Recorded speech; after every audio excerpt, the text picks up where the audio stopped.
Hello friends, সকলকে স্বাগত জানিয়ে আজকের রেসিপি শুরু করলাম।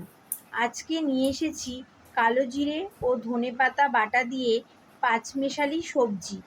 এই সবজি করার জন্য আমি নিয়ে নিয়েছি আলু, বেগুন, পটল, ঝিঙা, রাঙা আলু, কুমড়ো, পরিমাণ মতো কলাইয়ের ডালের বড়ি, পরিমাণ মতো নুন, হলুদ ও চিনি, ছোট চামচের হাফ চামচ কালো জিরে ও ধনেপাতা বাটা পরিমাণ মতো। কালো জিরের ধনেপাতা বাটার থেকে কম নিতে হবে। এবার আসছি পদ্ধতিতে। প্রথমে সবজিগুলি কেটে ধুয়ে জল ঝরিয়ে নেব। তারপর কালো জিরে ও ধনেপাতা বেটে নেব বা মিক্সিতে পেস্ট করে নেব। এরপর গ্যাসের ওভেন অন করে কড়াই বসিয়ে কড়াই গরম হলে কড়াইতে পরিমাণ মতো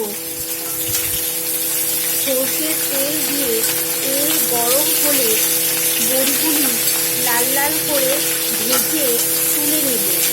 ওই তেলের মধ্যে সবজিগুলি দিয়ে সবজির মধ্যে পরিমাণ মতো নুন, হলুদ দিয়ে ভাজা ভাজা করে নিয়ে ওর মধ্যে কালো জিরে ও ধনেপাতা বাটা দিয়ে কষিয়ে নিয়ে তেল ছাড়লে ওর মধ্যে পরিমাণ মতো জল দিয়ে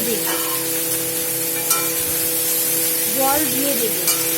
এরপর ঝোল ফুটে আসলে সবজি সেদ্ধ হয়ে গেলে আগে থেকে ভেজে রাখা বড়িগুলি দিয়ে নেড়ে নেব ও সামান্য চিনি দিয়ে আবারও নেড়ে নিয়ে সামান্য কিছুক্ষণ রান্না করে নিলেই তৈরি পাঁচমেশালি সবজির ঝোল।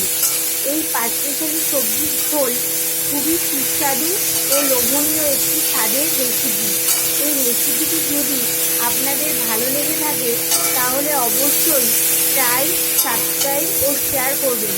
মেইন কিচেনে সকলকে স্বাগত জানিয়ে আজকের রেসিপি এখানেই শেষ করলাম।